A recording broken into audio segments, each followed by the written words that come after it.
Ever get that feeling like you're hitting your head against a brick wall in an argument? Yeah, I know what you mean. You lay out all the facts, Mm. the logic, maybe even throw in a funny meme for good measure, Right.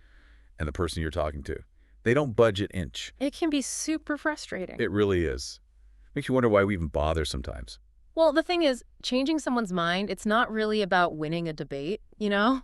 It's more about, It's more about understanding the really fascinating and sometimes frustrating ways our brains hold on to beliefs. and that's what we're diving into today. Absolutely. With this book, How Minds Change, it's like they peeked inside our heads and wrote a user manual. Yeah, it's a good one. Buckle up, folks, because this is some seriously mind-blowing stuff. It is.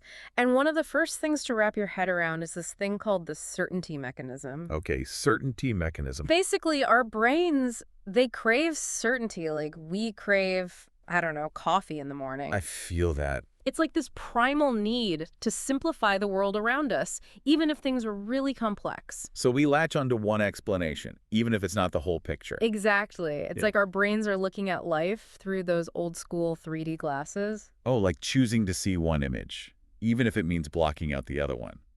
You got it. And here's where it gets even more interesting, those lenses we're using. Yeah. They're shaped by our own individual experiences. This is where the calibration mechanism comes in. Okay, now we're getting really technical. Calibration mechanism. Think about it this way. Remember that whole dress debate a few years back? Oh, you mean the blue and black or white and gold dress? Uh, How could I forget? The internet went nuts. right. And that wasn't just a random internet frenzy. It actually illustrated this concept perfectly. Wait, really? I just thought people were messing with each other. Well, there was some of that, sure, but it Yeah. turns out how our brains perceive color is influenced by the type of light we're used to, natural daylight versus artificial light. So people who spent more time under one type of light literally saw the dress differently. Yeah.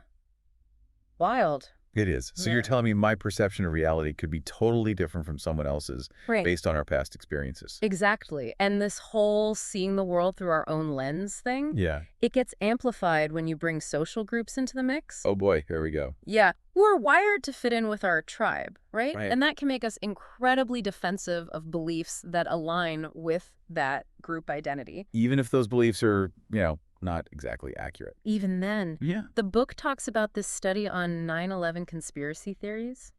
Okay, I've heard about this. Researchers presented participants with hard evidence debunking those theories, like Yeah. really solid proof. Most of them doubled down on their beliefs. It's like the stronger the evidence against their view, the tighter they clung to it. Wow. So much for logic and reason. Right. Here's the thing. This study actually highlights something crucial about us humans. Our need to belong, to be part of a group, it's powerful. Even more so than the need to be right sometimes. Okay, so if someone's deeply entrenched in a belief system, especially one reinforced by their social group, how do we even begin to have a productive conversation? That's the million-dollar question. And luckily, How Minds Change digs into that too. Because right now I'm feeling like it's nearly impossible. It's definitely tricky. But there is hope. That's a relief. The study I mentioned, even though it showed how strong those beliefs can be, it also offered a glimmer of hope. Oh, how so? One participant, they called him Charlie, he actually did end up changing his mind. Wait, really? What made him come around? It wasn't about being bombarded with facts and figures. It was about finding a new community. You're kidding. So he found a different tribe. Exactly. One that valued open-mindedness and critical thinking. It showed that sometimes the most powerful way to change a mind isn't to attack someone's beliefs head-on. It's about changing their environment. In a way, yeah. It's about creating a space where new ideas can take root without feeling like a threat to their sense of belonging. So it's not just about the information itself. It's about the context in which it's presented and the feelings associated with accepting it. Exactly. It's like if believing something makes you feel like an outsider, you're less likely to embrace it, no matter how much sense it makes logically. Wow. I think we need a minute to process that one. This is heavy stuff. Okay, so our brains are hardwired for bias. It seems that way, right? But if that's true, then how do we explain, like, massive societal shifts? Right. Like the civil rights movement, the fight for marriage equality, all these huge changes. It's a great question, and it gets to the heart of how change is actually possible. Because it definitely feels kind of impossible right now. It does, yeah. But how minds change breaks down this process of how we deal with new information. And it uses these two terms, assimilation and accommodation. Assimilation and accommodation. Sounds a bit like a sociology textbook. A little bit, yeah. But stick with me. Imagine you're trying to fit a brand new, like, top-of-the-line oven into a kitchen designed for a vintage stovetop. Okay, I'm with you. You could try to cram it in there, force it to fit the existing structure, right? I guess so, yeah, but it wouldn't really work that well. Exactly. And that's kind of what assimilation is like. So we're not really changing our fundamental understanding. We're just sort of like cramming new info in wherever it fits. Exactly. The book gives this really cool example Okay. about an experiment where people were shown playing cards, but some of the cards were like deliberately messed up. Messed up how? Like there was a red spade, a black heart, stuff like that. Whoa, that would throw me off. Right. And at first, people tried to make sense of it. Yeah. They'd be like, oh, maybe it's just the lighting or I'm seeing things. I can totally relate to that. Right. Trying to make the new information fit their existing understanding of playing cards. Totally. Like my brain would refuse to accept a black heart as a real thing. Exactly.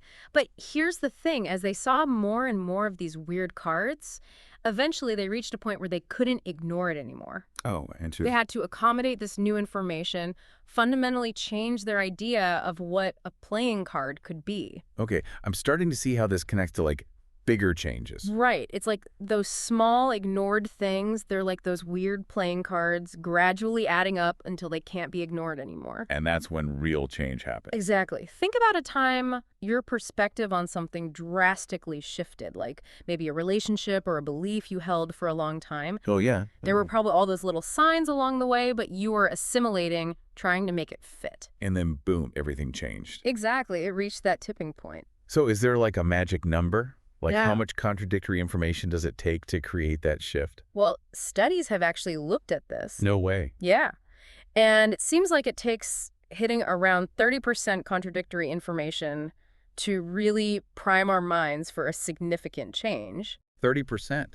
That's kind of encouraging. It is. It means you don't need to completely demolish someone's worldview to get them to consider something new. That's a relief because honestly, I was starting to lose hope there. I get it. But that's where how minds change gets really into the nitty-gritty of persuasion. Okay, because now I'm really curious. It's not just about presenting contradictory info, it's about how we introduce it in a way that encourages that accommodation process rather than triggering defensiveness. So how do we do that?